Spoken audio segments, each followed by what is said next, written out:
하나님 말씀은 구약 성경 창세기 39장 2절과 23절입니다. 구약 성경 60쪽에 그리고 주보 3면에 나와 있습니다. 제가 봉독하도록 하겠습니다. 여호와께서 요셉과 함께 하심으로 그가 형통한 자가 되어 그의 주인 애굽 사람의 집에 있으니 23절입니다. 간수장은 그의 손에 맡긴 것을 무엇이든지 살펴보지 아니하였으니 이는 여호와께서 요셉과 함께 하심이라. 여호와께서 그를 범사에 형통하게 하셨더라. 아멘. 말씀이신 하나님께서 오늘도 우리 가운데 찾아오실 때 두렵고 떨림으로 경외함으로 주님 앞에 나아가 주님을 배우기를 소망하며 말씀 앞에서 찬양하며 나아갑니다.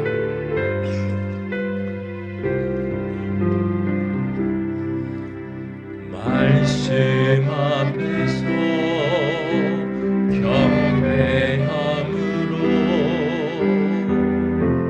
주께 홀로 섭니다. 생명의 말씀 읽고 순종해 주를 예배합니다. 기록된 말씀 힘이 있어서 진리로 우리 거룩해 하며 거룩한 말씀 세세 영원히 복음이 되어 말씀하시네. 하나님 말씀에 두려워 떠는 자 그 말씀에 생명을 거는 자 한 사람 찾으시니 주님의 약속을 믿어 하나님 말씀에 두려워 떠는 자 그 말씀에 생명을 거는 자 영원한 하나님 나라 이뤄갈 주의 교회요 일어나라.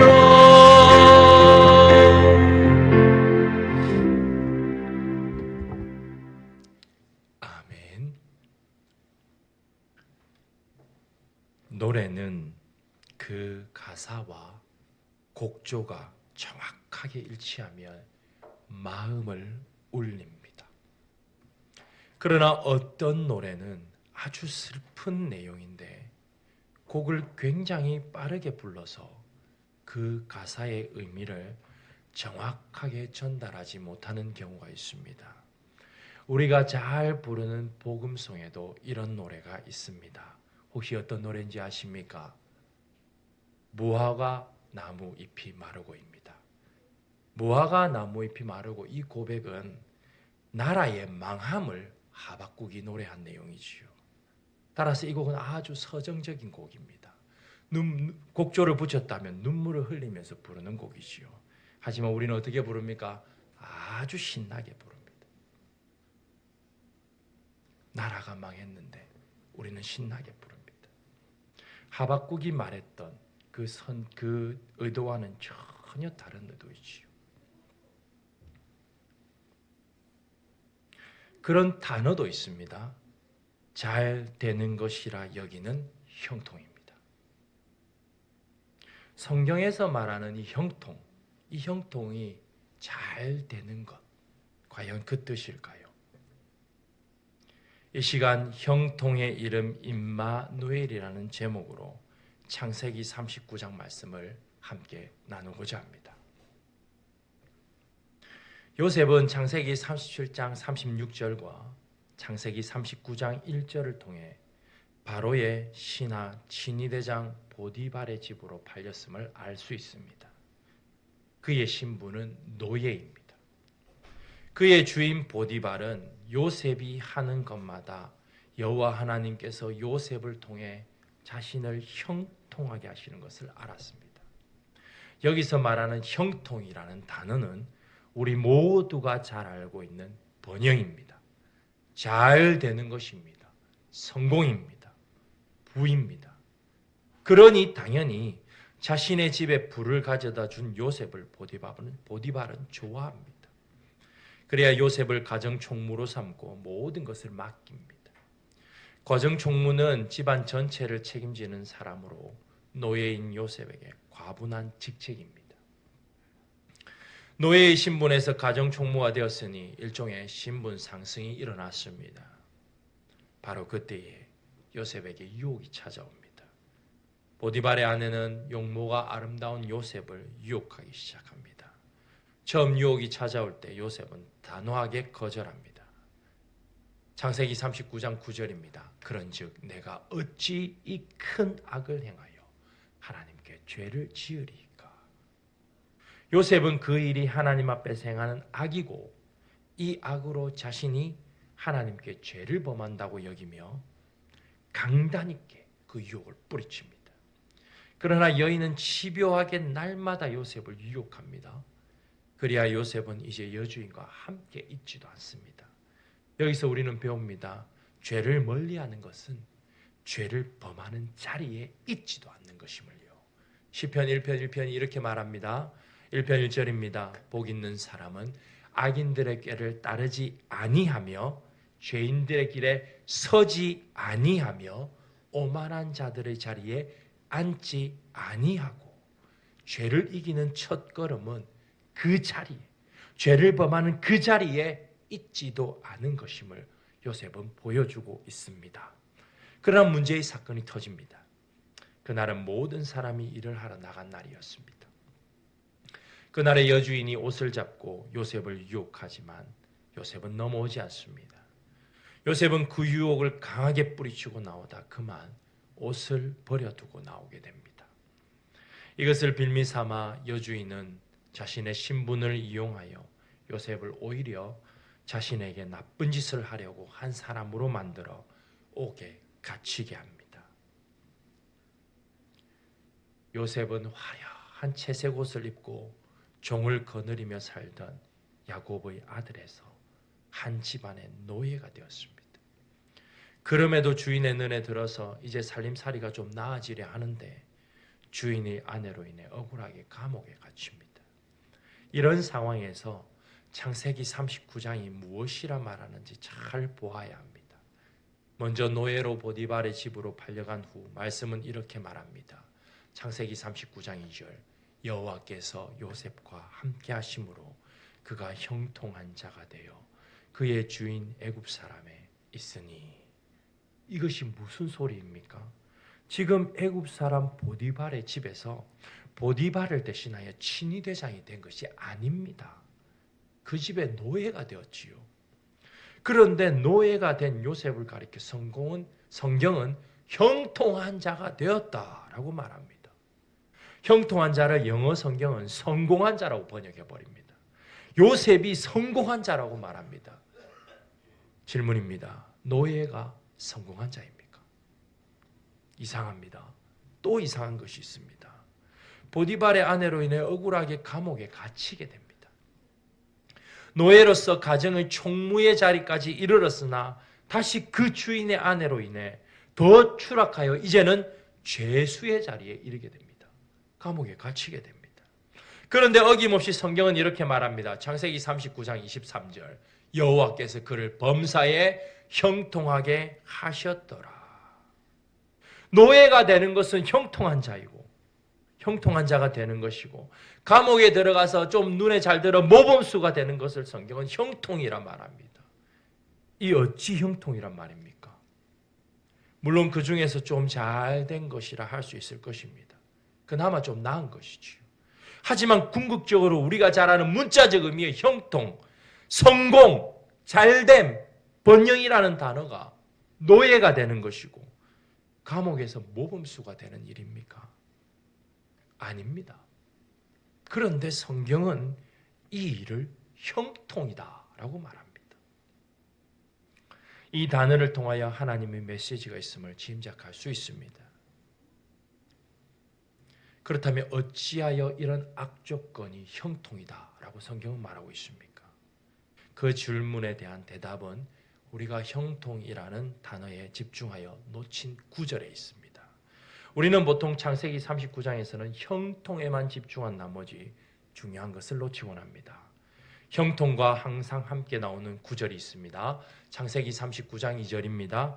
여호와께서 요셉과 함께 하심으로 그가 형통한 자가 돼요. 창세기 39장 3절입니다.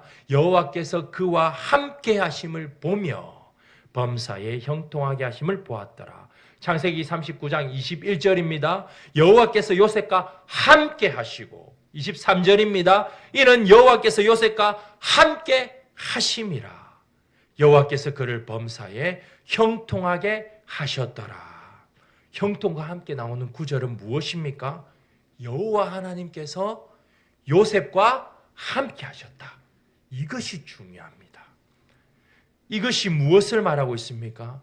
요셉이 처한 상황, 환경, 고통, 고난, 그러한 것들이 요셉을 형통하게 만든 것이 아니라 어떤 상황 가운데서도 비록 그 상황이 노예가 되고 감옥에 갇히는 말도 안 되는 억울한 일을 당한 그런 고통에 있는 상황이라도 악조건에 있다 하더라도 그 가운데 하나님이 요셉과 함께 하시느냐, 그렇지 않느냐가 요셉의 삶을 형통하게 하였다라는 것을 의미합니다. 형통은 결국 하나님의 함께 하심을 뜻하는 표현입니다. 다시 한번 강조합니다. 형통은 결국 하나님의 함께 하심을 뜻하는 표현입니다. 이것이 중요합니다. 따라서 창세기 39장에서 하나님은 우리에게 분명하게 말씀하십니다. 함께 읽겠습니다. 하나님과 함께하는 하나님의 백성은 어떤 상황 가운데서도 형통합니다. 아멘. 이 요셉의 이야기를 제일 먼저 읽는 1차 독자들은 출애굽 백성들입니다.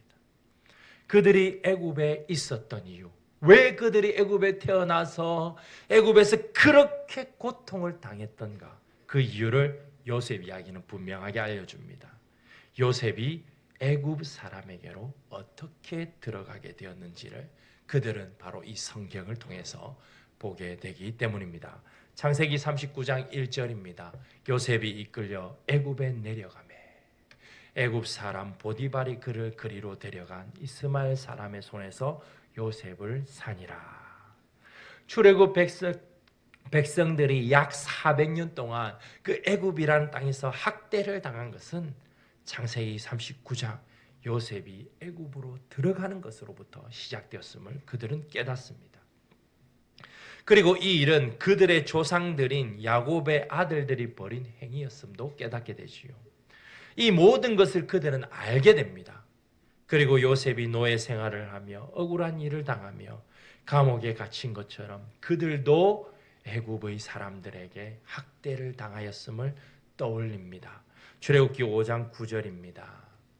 그 사람들의 노동을 무겁게 함으로 수고롭게 하여 그들로 거짓말을 듣지 않게 하라.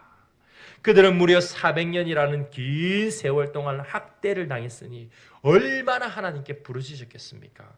출애굽기 3장 7절이 말합니다. 여호와께서 이르시되 내가 애굽에 있는 내 백성의 고통을 분명히 보고 그들이 그들의 감독자로 말미암아 부르짖음을 듣고 그 근심을 알고.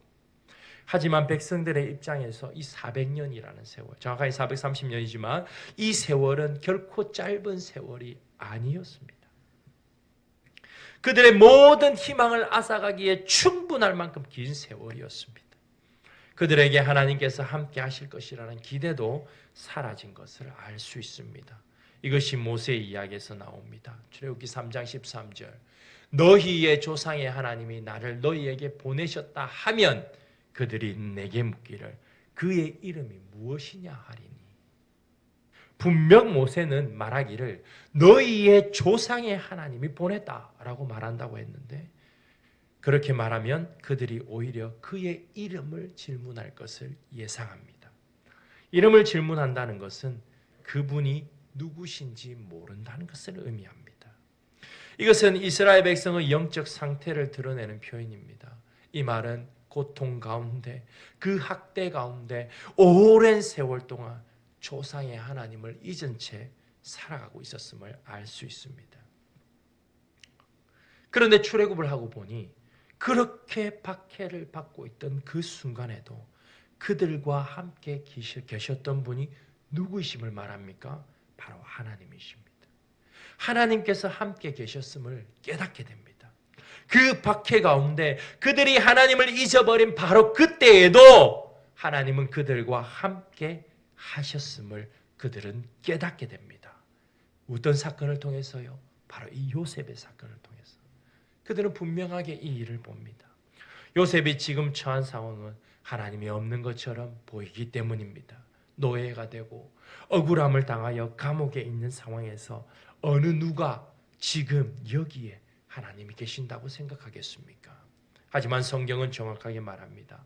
하나님께서 함께 하신다. 그렇기 때문에 출애굽한 백성들은 그런 어려움 가운데서도 하나님이 그들과 함께 하셨다는 것을 깨닫게 됩니다. 그리하여 하나님께서 우리를 출애굽시키셨구나 하는 것을 깨닫게 됩니다. 그 학대당하는 백성들과 함께 하신 하나님은 때가 되매 그들을 구원해 내셨습니다. 이때는 아모리로 불리는 가나안 족속의 죄악의 만연함이었습니다.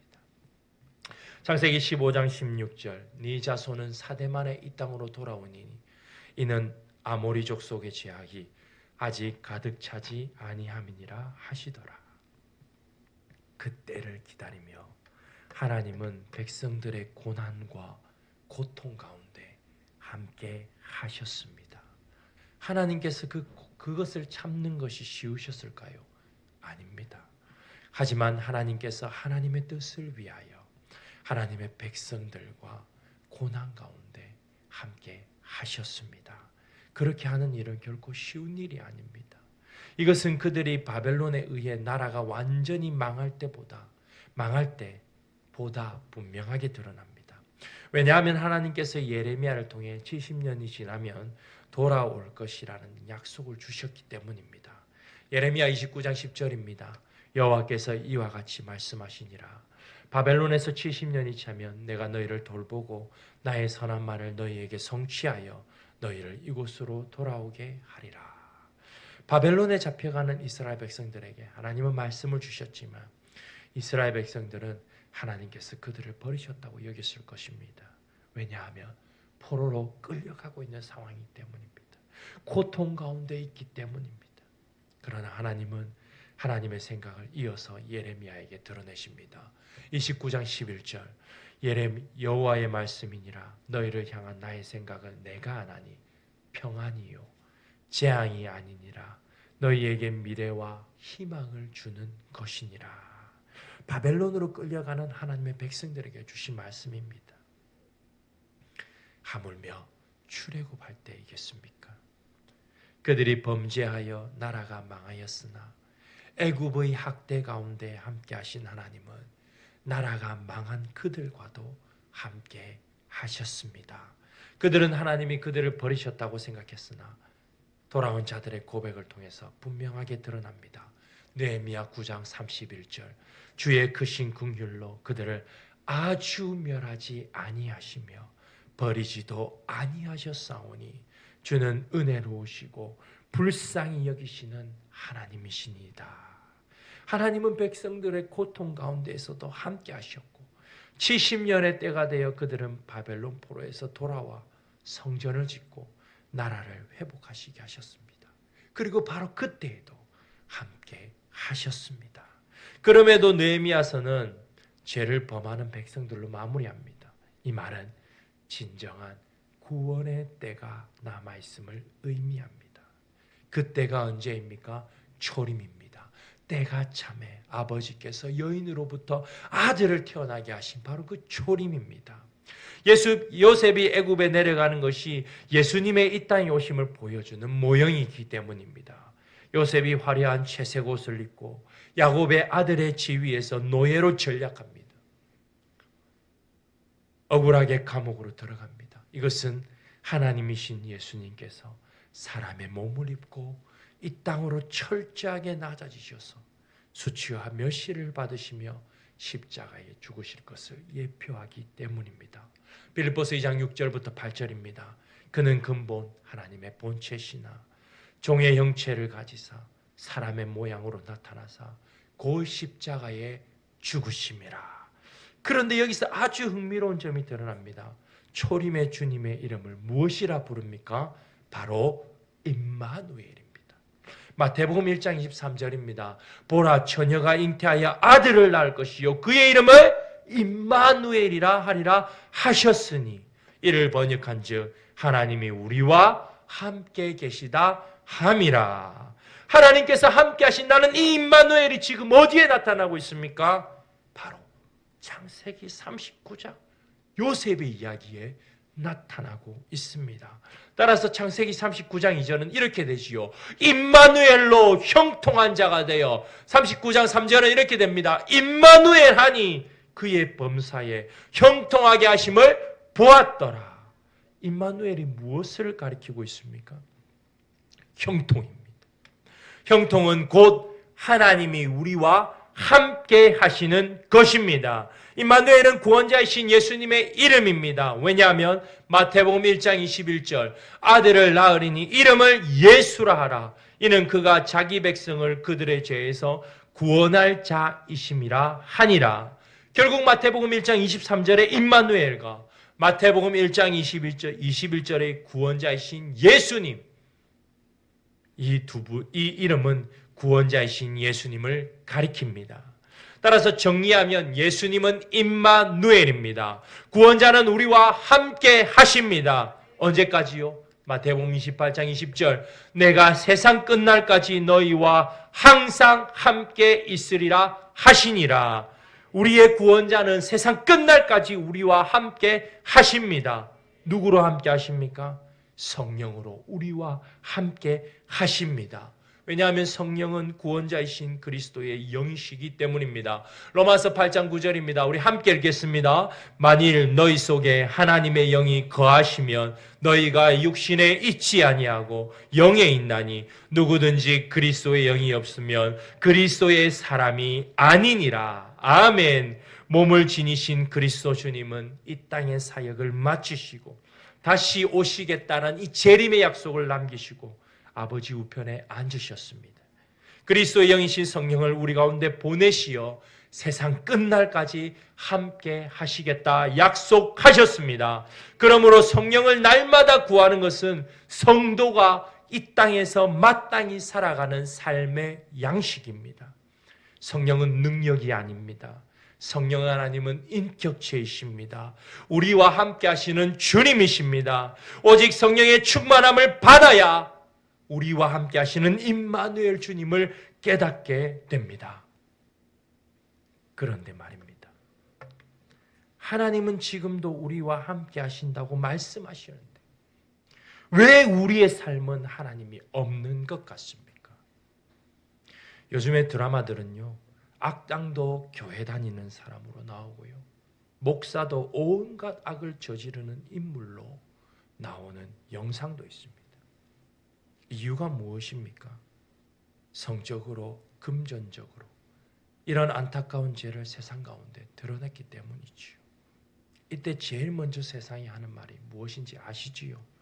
잘 아는 것처럼 하나님이 어디 있냐? 하나님이 있는데 어떻게 저들이 저럴 수 있냐라는 이런 말입니다. 이런 말을 들으면 어떤 생각이 드십니까? 비난받는 저들을 보면서 우리를 점검할 수 있기를 바랍니다. 우리의 행동 때문에 주님께서 비난당할 수 있다는 것을 깨닫기 때문입니다. 그렇다면 왜 우리의 삶에 하나님이 없는 것 같이 느껴지는 수많은 일들이 일어나고 우리는 하나님이 없는 자처럼 살아가고 있을까요? 우리는 분명하게 알아야 합니다. 하나님께서 계시지 않아서 그런 것이 아닙니다. 우리가 지금 하나님께서 우리와 함께 하신다는 이 약속을 인지하지 못하고 살아가기 때문입니다. 약속은 끝없이 인지해야 합니다. 아이들처럼요. 아이들에게 선물을 사주겠다고 말해보십시오. 그러면 아이들은 계속 묻습니다. 그 선물을 주문은 했는지, 주문을 했으면 그 선물이 발송은 되었는지, 그리고 지금 오고 있는지, 그러면서 그 약속을 계속해서 상기시킵니다. 바로 이 아이들처럼 이 약속, 임마누엘 하시겠다는 이 약속을 우리는 계속해서 되뇌어야 합니다. 하지만 우리가 여러 가지 상황으로 인해서 이 약속을 잊고 하나님 없는 자처럼 살아갈 때 이 구절을 명심하면 좋겠습니다. 함께 읽겠습니다. 누구든지 사람 앞에서 나를 부인하면 나도 하늘에 계신 내 아버지 앞에서 그를 부인하리라. 특별히 하나님보다 친구 눈치를 더 많이 보는 우리 자녀들, 내가 하나님을 잘 믿고 있는가, 이것보다 어떻게 하면 친구들에게 내가 지금 교회 다니고 있다는 것을 들키지 않을까를 더 중요시 여기는 우리의 자녀들은 잘 들어야 합니다. 여러분들이 그냥 상황을 모면하기 위해서 하는 행위가 어떤 결과를 가져오는지를 분명하게 들으세요. 우리가 하나님 믿는 것을 부끄럽게 여기며 하나님 믿는 것을 드러내지 못한다면 예수님도 우리를 하나님 앞에서 모른다라고 말할 것입니다. 그러므로 친구들을 두려워하지 말고 너희를 구원하신 예수 그리스도를 마땅히 두려워해야 합니다. 마태복음 10장 26절 함께 읽습니다. 몸은 죽여도 영혼은 능히 죽이지 못하는 자들을 두려워하지 말고 오직 몸과 영혼을 능히 지옥에 멸하실 수 있는 이를 두려워하라. 이 두려움으로 주님을 사랑하는 것, 이것이 공경이고 경외입니다.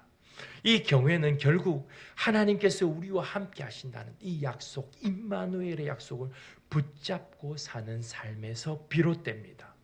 하나님이 보이지 않고 하나님이 나를 버린 것 같은 상황에서 몸부림치고 계십니까? 세상이 모두 원망스럽고 불평으로 가득한 내 삶이 보이십니까? 고통으로 눈물 없이는 잠을 잘 수 없는 그러한 세월을 보내고 계십니까? 조용히 우리 자신에게 질문해 보기 원합니다. 우리는 하나님께서 나와 함께 하시는 이 임마누엘의 약속을 인지하고 마음에 새기며 살아가고 있습니까? 하나님을 잊은 것 같은 그 상황이 바로 임마누엘 하나님을 만나야 하는 상황입니다. 왜 그렇습니까? 그 가운데 하나님은 조용히 함께 하고 계시기 때문입니다. 그것이 바로 형통입니다. 내 삶이 눈물로 얼룩져 있고 억울함으로 가득 채워져 있으며 분노와 온갖 부정적인 것들로 인해서 내가 나를 죽이고 있는 그 시간에, 바로 그 시간 가운데서도 하나님은 우리와 함께 하신다는 확신을 가져야 합니다. 시편 23편 4절이 말합니다. 내가 사망의 음침한 골짜기로 다닐지라도 해를 두려워하지 않을 것은 주께서 나와 함께 하심이라. 주의 지팡이와 막대기가 나를 안위하시나이다. 이 확신은 지금 우리가 처한 고통 가운데, 절망 가운데, 분노 가운데, 억울함 가운데, 아픔 가운데, 말할 수 없는 탄식 가운데 우리를 견뎌내게 합니다. 그 가운데서 하나님 이러한 고통을 주신 것이, 이 아픔을 주신 것이 무슨 뜻입니까? 무릎을 꿇고 구하게 합니다.